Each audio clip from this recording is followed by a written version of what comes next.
As a former federal prosecutor, my reaction was Robert Hur couldn't make a legal case against Joe Biden. So he decided to make a political case against Joe Biden. That's Adam Schiff on MSNBC, unironically talking about special counsel Robert Hur's report on Joe Biden. Gee, Adam, that sounds awfully familiar. Do we know anyone else who turned a case against a president political because they didn't have sufficient evidence?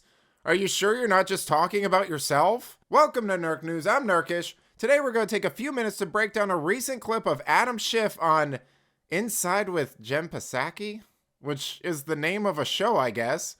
These people are just terrible at naming things. It's like someone at NBC went, "Hey boss, we just got the former press secretary for Joe Biden, but there are serious concerns about mainstream media being a mouthpiece for Democrats, and people are worried about an administrative state that's actually running the country from behind the scenes. What should we name the show?" Oh, something that confirms all those suspicions and makes it sound like she's still working from inside the administrative state? Okay, yeah, that sounds good. But this is so horribly inappropriate. He couldn't make a legal case, and so he's doing what he can to damage Joe Biden. Look, I sat in on a lot of depositions. I remember deposing Karl Rove. I can't remember how many dozens and dozens and dozens of times that Rove said he couldn't recall.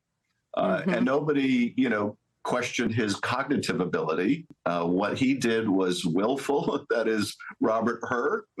What he did was deliberate. What he knew would damage Joe Biden politically and gratify Donald Trump. You don't do that. Yup. Saying you can't recall something in a legal deposition is exactly the same as confusing countries, wandering off stage, getting people's names wrong, saying you've recently talked to dead world leaders, mumbling incoherently, and doing whatever the heck this is.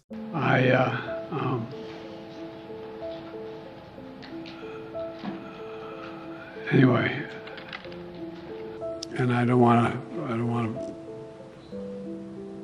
well, maybe choose my words. I was just thanking, anyway. But I just, look,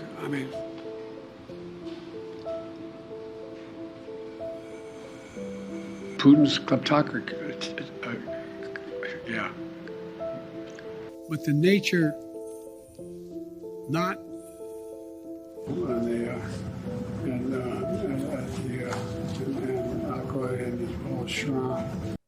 every time I watch MSNBC or establishment media, it feels like I'm watching kids play pretend or something. They put on nice suits and do their hair and everything, and then they nod thoughtfully and try to sound important, but you can see behind their eyes that they have no idea what they're talking about. They're basically just theater kids in the wrong profession. You think I'm joking, but look at this article from the New York Times. There's a surprising number of these types who must have watched Veep or West Wing one too many times and thought it'd be fun to play pretend and sound important all the time. Speaking of which, here's old pencil neck crying about democracy being in danger again. Are you worried that Putin could be attempting, and the Kremlin could be attempting to intervene in our election in 2024? And should we all be spending more time talking about that? I am very concerned about it. It wouldn't be the first time that Russia's intervened in our election. No. It wouldn't be the first time they've done it to try to help elect Donald Trump. They feel beleaguered, and here comes Donald Trump, a real lifeline. They have more at stake now than they did before. They have less risk aversion than they did before. So yes, we should fully expect them to engage. It's just a question of how much they engage. Cool. Hey, Adam, I got a quick question. Where's that overwhelming evidence you had that Trump was a Russian asset again? I'm just curious. You were so confident you had it. Remember, it's pretty much all you talked about forever? Oh, that's right. It's just circumstantial nonsense that went nowhere. But that might be a little harsh. I'm sure we can trust you about Russia this time. That Trump thing might have been a one-off. You've never been wrong about Russia any other times when it comes to American politics, right? Well, we know that this whole smear on Joe Biden comes from the Kremlin. That's been clear for well over a year now, that they've been pushing this false narrative about the vice president and his son.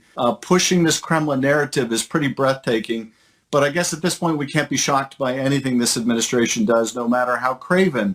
But clearly, the origins of this whole smear are from the Kremlin, and the president is only too happy to have Kremlin help in trying to amplify it. Oh, wait! That turned out to be BS too, unless Russia forced Hunter to do all that stuff against his will to make Joe Biden look bad.